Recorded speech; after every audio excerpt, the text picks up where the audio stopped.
Systematic theology has to do with the systematic study of God. Now this is our chief end, isn't it? This is what we're all here for, so that we can know who God is and serve Him and glorify Him best. So if we're going to do that, then we're all going to be involved in systematic theology in some way. And in fact, we all are systematic theologians. The question is whether or not we're going to do a good job of it, whether or not we're going to think about God appropriately.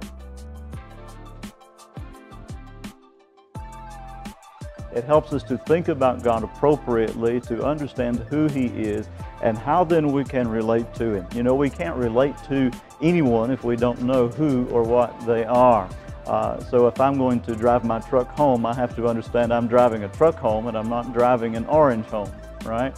So if we're going to have a relationship with God, and we're going to love Him, and if we're going to serve Him, if we're going to be saved by Him, then we have to know who God is. You know, what the Bible teaches us, that he who would come to God must believe not only that He is, but that He is a rewarder of them that diligently seek Him. So we have to know who God is and that He is, but then also we have to understand something about how we relate to Him based upon who He is and who He created us to be. So at its heart, that's what systematic theology is. It's just thinking rightly about God.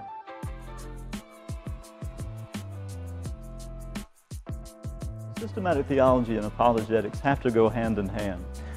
We're probably, all of us have some idea of a God, or unless we have decided that we're going to be atheist full on, that this is our official stance. We're going to believe in some sort of a deity that explains humanity, that explains creation. So it may be that you have chosen to be an atheist, or that is your studied position.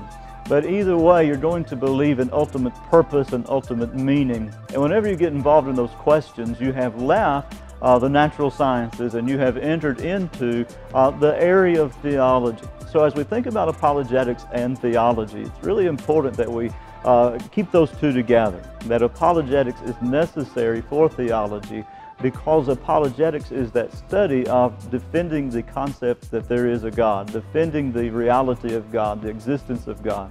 And as we do systematic theology, that is often assumed, because we've already done that work, and we all have this sense of a divine anyway. I believe that we all are somewhat compelled, or at least intuitively believe that there is some sort of a God out there.